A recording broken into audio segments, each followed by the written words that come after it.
이 시간 우리에게 주는 하나님의 말씀은 열왕기상 8장 12절에서 16절, 구약 525쪽 말씀입니다.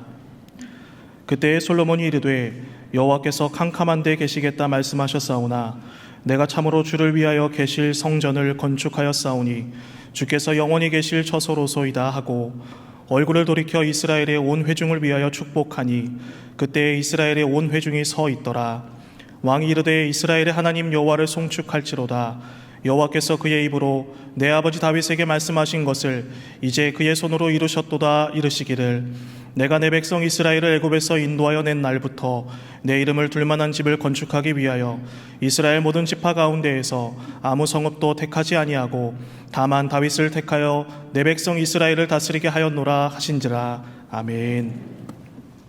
오늘은 솔로몬의 연설, 이런 제목으로 말씀을 전하겠습니다.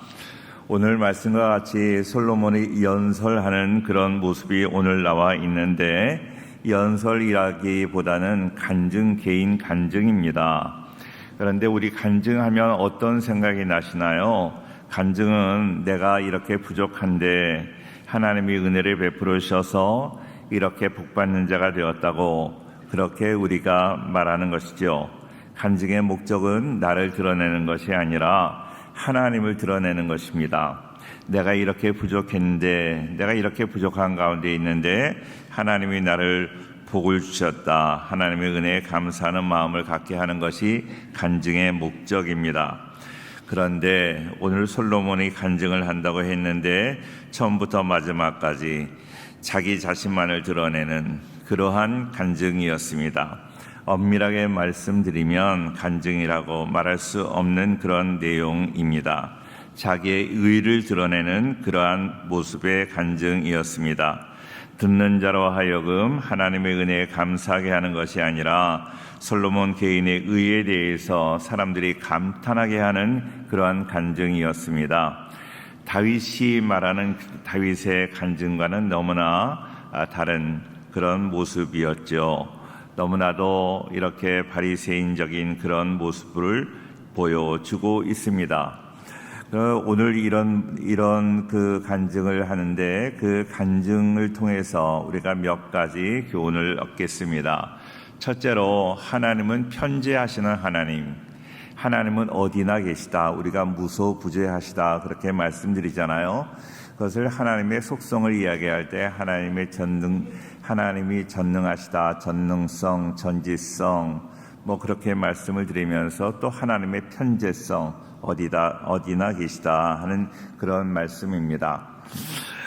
오늘 12절 말씀을 한번 보겠습니다. 12절 다 같이 시작. 그때 솔로몬이 이르되 여호와께서 캄캄한 데 계시겠다 말씀하셨사오나, 솔로몬이 이르되 여호와께서 캄캄한 데 계시겠다 말씀하셨사오나, 그렇게 말씀하셨다는 거예요.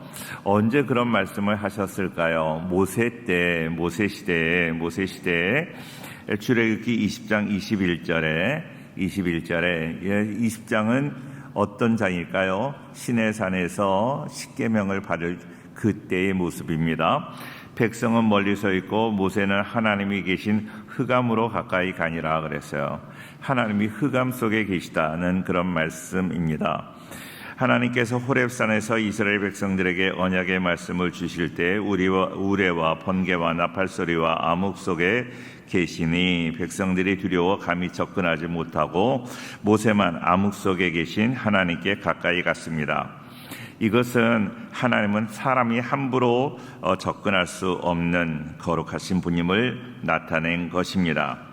그런데 그때의 그 모습을 생각을 하면서 솔로몬은 이제 내가 성전을 지었으니까 하나님은 그 어둡고 캄캄한 데 머물러 계시지 말고 웅장하고 좋은 성전에 머물러 계시라고 그렇게 말하는 것입니다.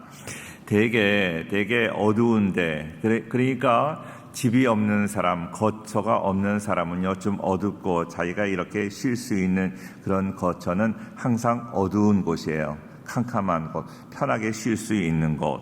그러니까 하나님도 가실 데가 없어서, 거처할 곳이 없어서 캄캄한 곳에 계시다 하는 그런 이야기입니다. 13절 말씀해 보니까 내가 참으로 주를 위하여 계실 성전을 건축하였사오니 주께서 영원히 계실 처소로소이다. 그렇게 말하고 있습니다. 전에는 하나님께서 이렇게 캄캄한 데 계셨지만 이제 내가 하나님이 계실 성전을 지었으니까 캄캄한 데서 나오세요. 하나님의 집을 제가 지어드렸습니다 하는 그런 이야기입니다. 형식은 하나님께 기도하는 기도문으로 되어 있지만 실상은 백성들 앞에서 연설하는 것입니다. 하나님이 계실 만한 그런 성전을 내가 건축했다 하고 말하는 것이죠. 사무엘하 7장 18절에 다윗은 이런 이야기를 했어요. 다윗 왕이 여호와 앞에 들어가 앉아서 이르되 주 여호와여 나는 누구이오며 내 집은 무엇이기에 나를 여기까지 이르게 하셨나이까 하고 하나님의 은혜에 대해서 그렇게 고백하는 그런 말씀이 있는데요. 다윗은 나라가 안정이 됐고 자기는 레바논 궁에 너무나 편하게 살고 있는데 장막 안에 하나님의 임재를 상징하는 언약궤가 있는 것을 보고 너무나 마음이 괴로웠어요. 그래서 하나님이 언약궤가 장막에 있는 것이 너무나 괴롭습니다. 하나님의 성전을 제가 지어드리겠습니다. 그랬는데 하나님이 거절하셨어요. 너는 짓지 못한다. 너의 아들이 짓게 될 것이다 라고 말씀하셨어요. 다윗의 소원은 하나님께 이런 제하에 거절당합니다. 그럼에도 불구하고 하나님께 내가 무엇이기 때문에 하나님이 나를 지금까지 이렇게 은혜를 주셨습니까? 내 집이 무엇이간데 이렇게 내가 왕까지 되게 하셨습니까? 하고 하나님께 감사의 기도를 드리고 있습니다. 모든 것이 하나님의 은혜라는 것이죠. 그런데 솔로몬은 성전을 지은 모든 일이 자기가 한 일이라고 말합니다. 엄밀하게 말하면 성전 건축하기 위해서 솔로몬이 건축하기 위하여 그의 아버지가 다 준비했잖아요. 히람이라는 사람이 와서 많이 도와줬고 백성들도 헌신하고 그런 것을 자기 혼자 다 지은 것처럼 그렇게 말하고 있습니다. 그러면서 이제 하나님은 그 어두운 데 계시지 말고 성전에 계셔달라는 거예요. 내가 성전을 지었는데 성전에 오셔야죠 하는 그런 이야기입니다. 그러나 하나님은요 언제 어디나 계시는 분이십니다. 하나님이 어느 장소 한 곳에 계시다 하는 것은 대개 이렇게 잘못된 교리를 가르치는 그런 이단 교회가 그렇습니다.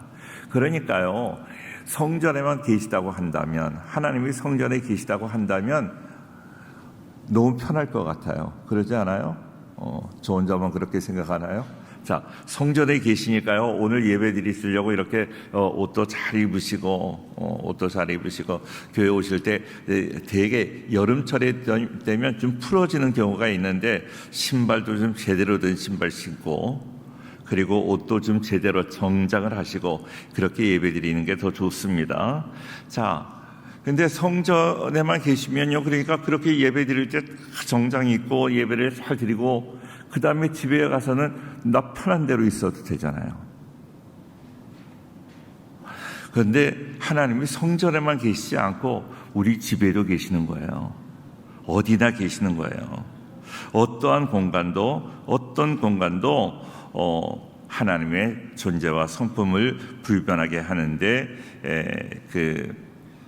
하나님께서 모든 공간과 장소의 제한을 초월하신다는 것을 우리는 기억해야 될 것입니다.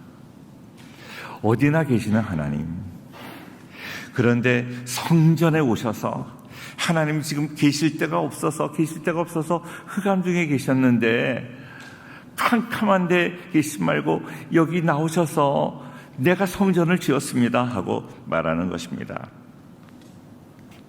솔로몬이 여러 가지로 오해한 부분이 있는데 오늘 분명히 기억해야 될 것은 하나님은 이 세상 모든 것에 안 계신 곳 없이 다 계시다 하는 것을 생각하면 우리는 우리는 언제나 어디에서나 하나님 앞에 살아가는 그런 모습으로 신실하게 살아갈 수 있는 것입니다. 그런데 하나님이 성전에만 계시다 하면 너무나 편하게 되는 거예요. 그게 더 편할 것 같아요.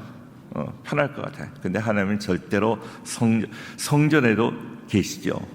우리 교회에도 계십니다. 우리 성령교회에도 하나님이 계시지만 우리 가정에도 계시고 우리 직장에도 계시고 우리가 가는 곳마다 하나님은 어디에서나 우리와 함께 하시는 것을 믿고 하나님 앞에 신실하게, 그걸 코람 데오라고 그러잖아요. 늘 하나님 앞에 살아가는 그 마음, 그것을 우리는 파이어티라고 해요. 그것을 경건이라고 그래요.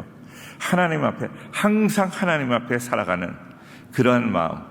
하나님 앞에서는요, 내가 함부로 생각도 못 하잖아요. 그런데 우리는 함부로 생각해요. 나도 모르는 사이에 하나님이 안 계신 줄 알고, 하나님이 내 생각을 모르는 줄 알고.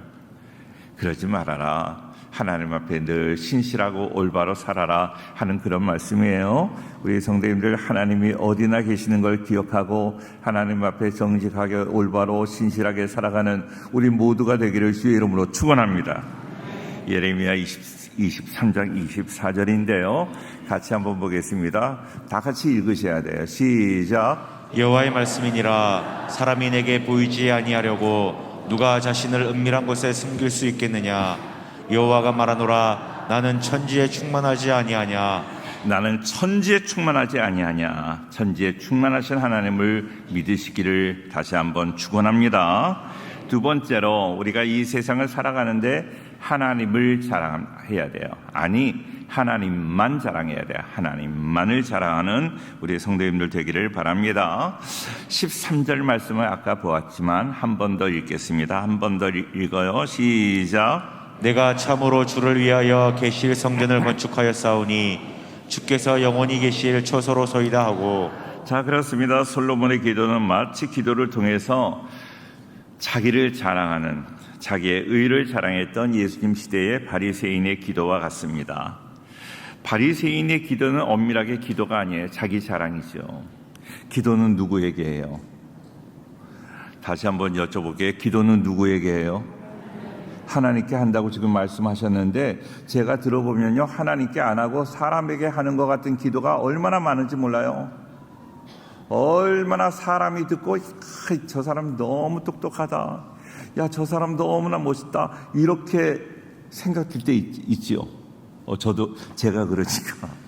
그런데요, 그렇게 사람이 들어서 막 감동을 받고 저 사람 똑똑하다, 믿음이 좋다, 이렇게 평가받을 만한 기도하는 것은 좀 문제가 있는 거죠. 기도는 우리가 찬양을 해도 하나님 앞에 찬양을 하는 거예요. 기도를 해도 하나님께 기도를 드리는 거예요. 저는 음악을 좋아해서 찬송을 할 때도 막 이렇게 하고 막 했어요. 그런데 하나님께 드린다고 하면 그 마음 자세가 좀 달라질 것 같아요. 뭐 곡을 아름답게 부른다, 뭐 이를 발성을 제대로 한다, 그것보다는 하나님께 우리가 하나님을 보고 찬양을 한다. 근데 찬양할 때 보면 하나님께 찬양을 드리는 모습도 있지만 그러지 못한 모습도 보일 때가 있습니다. 기도도 마찬가지예요. 솔로몬의 기도는 바리새인의 기도와 같았고, 바리새인들 역시 그 형식은 감사의 기도였어요. 그런데 그들의 기도를 듣는 주변 사람들이 자기들이 얼마나 훌륭한 사람인지 자랑하는 그러한 과시적인 기도였습니다. 솔로몬 역시 자기 공로를 기도의 형식을 빌어서 자랑하고 있는 거예요. 길게 기도하는 것, 그거 예수님이 원하셨던 거예요. 오래 기도하는 것 중요한 거예요. 너희가 나와 함께 한시도 깨어 있을 수 없더냐. 기본적으로 우리가 1시간 이상 기도하라는 그런 말씀이에요. 그런데 우리 한국 교인들 기도 시간이 평균 얼마나 되는가 조사를 했어요. 기독교 목회자 협의회와 GNCOM 리서치가 실시해서 조사를 했는데 21분이래요. 21분. 저는 조금 과장됐다, 조금 많이 이렇게 평가가 더 많이 됐다. 21분 안 되는 것 같아요. 저는. 제가 이렇게 보면 21분 기도하기가 쉽지 않아요. 그런데 21분이나 된다고 그래요. 코로나가 지난 이후에 23년도 올해도 다시 조사를 했는데 코로나를 지나면서 사람들이 조금 기도를 많이 했대요. 그래서 3분이 늘어서 24분이 됐대요. 자, 기도를 많이 하는 것, 오래 하는 것, 그거는 너무나 소중한 일이에요. 그런데 솔로몬의 기도는 오늘 12절부터 60절까지 계속되고 있어요. 얼마나 긴지 몰라요. 길게 기도했습니다. 오래 기도하는 것은 소중한 것인데 솔로몬의 기도가 길어진 이유는 하나님의 뜻을 구하기보다는 자기의 의를 자랑하는 그런 걸로 길어졌어요. 자기의 기도가 길어진 그 내용들을 보면 자기의 의를 자랑하는 기도였어요. 바른 기도는 하나님의 뜻을 묻는 데에서 시작이 되는데 그럴 때 자기의 죄를 발견하게 되잖아요. 우리가 기도하다 보면 맨 처음에 그렇게 생각을 하지 않았는데 나도 모르게 성령께서 말씀을 통해서 나에게 비춰주시니까 하나님은 빛이시라고 하는데 그 빛이 되신 우리 하나님께서 내 마음을 비춰주시니까 더러운 내가 드러나게 되는 거죠. 죄가 전혀 생각하지 않았는데 죄가 드러나게 되고 죄를 깨닫게 되니까 하나님께 회개하게 되는 거예요. 이것이 기도의 패턴인데 자기의 의를 드러나는 그런 기도. 그러니까 그 기도에는요 그저 자신이 요청만 하는, 하나님께 구하기만 하는, 자기 이야기만 하는 것입니다. 자신이 원하는 바를 밀어붙이는 거예요. 내 기도만 하고 하나님이 어떻게 우리에게 역사하실 시간 하나도 안 주고 기도하고 그리고 예수님 이름으로 기도합니다 하고 쏜살같이 나가버려. 하나님이 얘야 하고 얘기할 시간도 안 주고.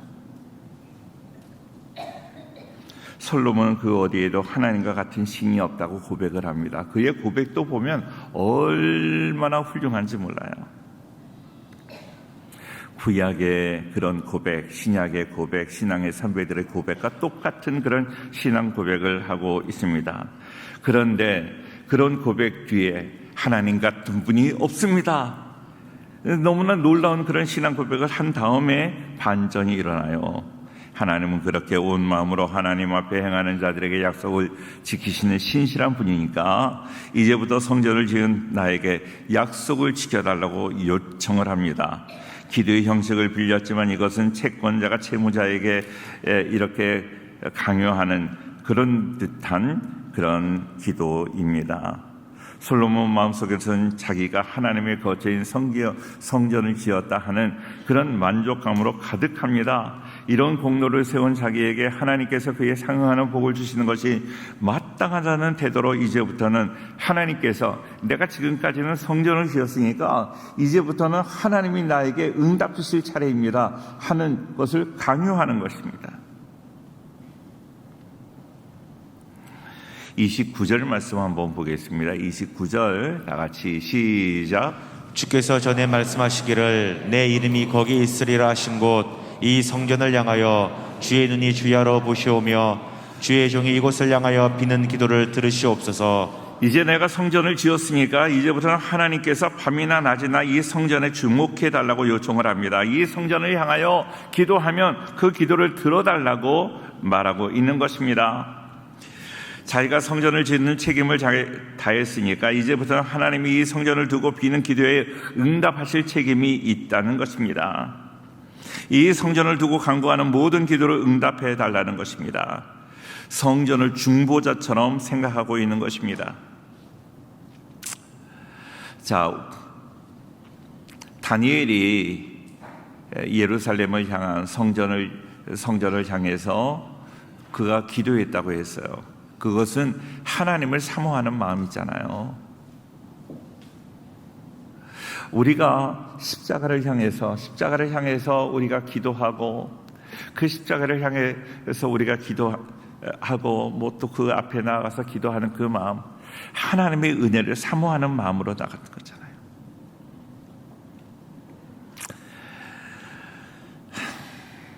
마치 예수님 이름으로 기도하면 하나님께서 기도를 들으신다고 말씀한 것처럼 이 성전을 두고 성전을 향해 기도하는 것 다 들어달라고 말하는 것입니다. 온통 금으로 도배한 이 화려한 성전을 건축해 놓고 그가 마치 천국이라도 지어 바친 것처럼 스스로 만족하며 자기의 의를 백성들 앞에서 자랑하고 과시하고 있는 것입니다. 그리고 22절에 같이 보겠습니다. 다 같이 시작. 솔로몬이 여호와의 제단 앞에서 이스라엘의 온 회중과 마주서서 하늘을 향하여 손을 펴고, 솔로몬이 여호와의 성전 앞에서 이스라엘 온 회중과 마주서서 하늘을 향하여 손을 펴고 그랬어요. 솔로몬이 정말로 하나님의 은혜를 사모하고 하나님을 사모하는 마음으로 그렇게 기도했다면 백성들을 향해서 기도하는 것이 아니라 하나님의 궤가 있는 지성소를 향해서 하나님, 내 기도를 들어주옵소서, 그렇게 기도해야 되는 것 아닙니까?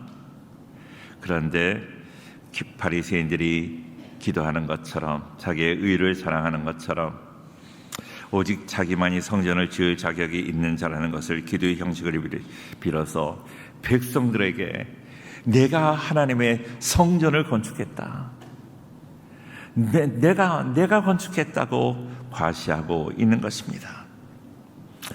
내 공로를 드러내고 자랑하고 싶을 때가 왜 없겠어요? 사람인데 그런 때가 있어요. 이렇게 화려하고 아름다운, 그리고 오랜 공정을 거쳐서 이렇게 아름다운 성전을 지었는데 정말로 흡족하고 좋았을 것입니다. 그러나 그것은 자기 만족입니다. 지금까지 어려운 과정을 거쳐서 성전을 건축했다면 지금까지 이렇게 어려웠는데 하나님이 도와주셔서 성전을 완성하게 됐네요. 하나님의 은혜입니다. 하나님께 영광을 돌려야 하는 거예요. 그런데 이건 내가 하지 않았나? 나 아니면 누가 했겠어? 하는 그런 마음이 있었다는 것입니다. 자랑할 만한 일이 나에게 있을 때 우리는 조심해야 돼요. 더욱더 일을 많이 하시는 분들 더 조심하셔야 돼요. 저같이 이런 담임 목사 입장으로 있는 목회자 입장, 담임하는 사람은 더 조심해야 돼요. 베드로와 요한, 그리고 바울과 바나바, 그들이 기도할 때 하나님이 병자도 고쳐주시고요, 놀랍게 역사하셨어요. 사람들이 자기들에게 와서 절을 합니다. 신이 내려왔다고 이야기를 합니다. 헤르메스가 내려왔다, 제우스가 내려왔다고 이야기를 합니다. 그리고 그들 앞에서 제사를 드리려고 합니다. 그때 바울과 바나바 옷을 찢고 우리는 너희와 똑같은 성정을 가지는 사람이다, 우리에게 절하지 말라고 그랬어요. 절대로 하나님의 영광을 가르치지 않았어요. 하나님의 이름을 빌어서 이렇게 내 자랑하는 것, 하나님의 영광을 가로채는 것입니다. 사랑하는 성도님들, 우리의 삶에 자랑할 게 얼마나 많이 있어요. 그죠? 우리가 좋은 직장에 다니고 건강하고 우리 가정 아름답고 우리 자녀들 너무나 공부도 잘하고 믿음도 좋고 얼마나 자랑스러워요. 그죠? 내 남편 너무나 훌륭해요. 다 자랑하고 싶어요. 우리 부모님들도 자랑하고 싶고 다 자랑하고 싶어요. 그런데 배후에서 우리 가정을 지으신 그 하나님의 은혜에 감사해야 되지 않겠어요? 우리 자녀들을 그렇게 훌륭하게 잘 키우셨다면 그렇게 배후에서 보이지 않는 손으로 우리 자녀를 지켜주신 그 하나님께 감사해야지요. 하나님을 자랑하는 우리 모두가 되기를 주의 이름으로 축원합니다. 예레미야 9장 23절 여호와께서 이같이 말씀하시되 지혜로운 자는 그의 지혜를 자랑하지 말라. 용사는 그의 용맹을 자랑하지 말라. 부자는 그의 부함을 자랑하지 말라. 24절 시작. 자랑하는 자는 이것으로 자랑할지니 곧 명철하여 나를 아는 것과 나 여호와는 사랑과 정의와 공의를 땅에 행하는 자인 줄 깨닫는 것이라. 나는 이 일을 기뻐하노라. 여호와의 말씀이니라. 자, 보세요. 하나님을 자랑하라고 말씀하세요. 우리 모든 성도님들, 하나님이 기뻐하시는, 하나님의 영광을 돌리는, 하나님께 영광을 돌리는 우리 복된 성도가 다 되시기를 주의 이름으로 축원합니다.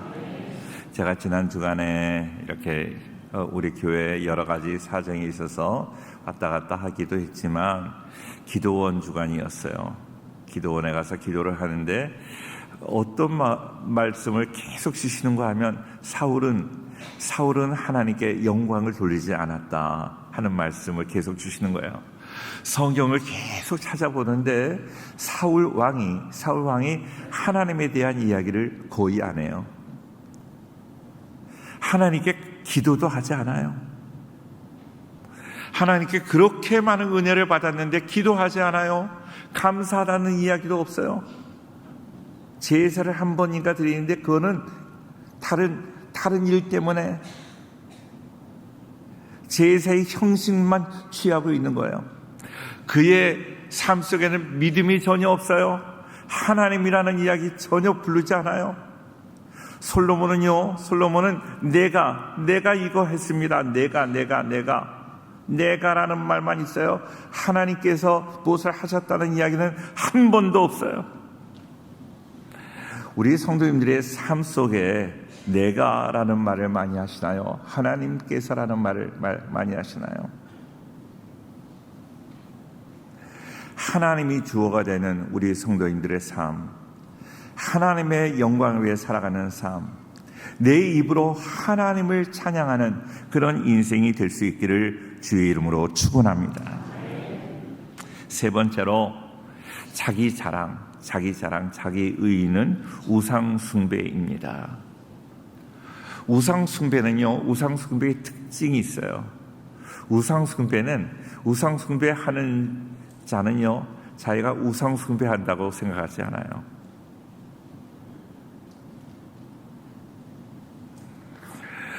나는 우상을 만들지 않았어. 나는 하나님을 믿어. 그래요. 자, 이 혼합주의 신앙, 그거를 싱크리티즘이라고 이야기를 하는데, 싱크리티즘의 특징은 뭔가 하면 하나님도 믿고 다른 것도 믿는 거예요. 그러니까 하나님도 믿어요. 하나님을 거부하지 않아요. 예수님 믿어요. 예수님 믿으면서 다른 것도 믿어요. 어디에 가서 성황당에 가서 막 절도 하고요. 어디 가서 넙죽 절도 하고, 교회에서 또 기도도 하고, 박수하고 찬양도 하고, 손도 들고 기도하고, 또 절에 가서 절하고, 이것도 하고 저것도 하고, 있는 거는 다 하는 거예요. 다 하면서 마음속에 뭐 하나 걸리겠지. 다 하니까.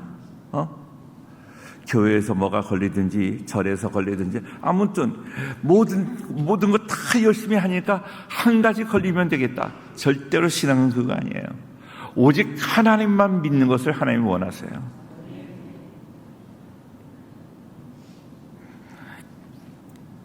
그러니까요, 우상 숭배하는 사람은 다 하는 거예요. 다 하는 거. 얼마나 열심인지 몰라요. 돈도 따라가고, 세상도 따라가고, 하나님도 따라가고, 자기 마음대로 살고, 자기 자랑 다 하고. 근데 그거 하나님이 원하지 않아요. 우리 성도님들의 인생은 어떻습니까? 내 마음대로 다 살면서 내 생각대로 다 하고, 내 욕심대로 다 하고, 하나님도 잘 믿는 거예요. 일주일 동안 내 마음대로 내 뜻대로 다 살면서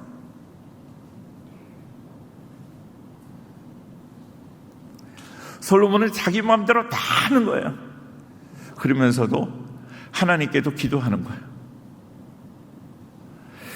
하나님이 헷갈리실까요? 절대로 헷갈리지 않으세요.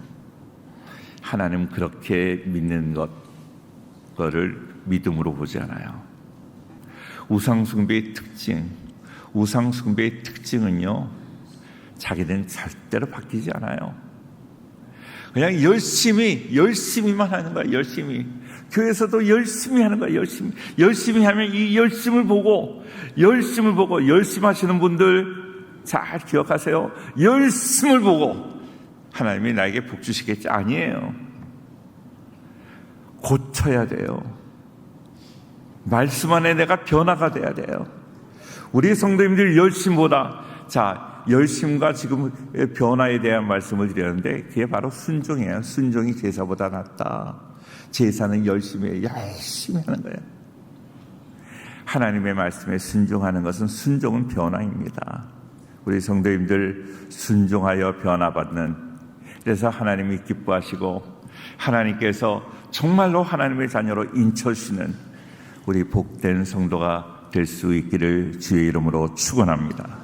기도하겠습니다.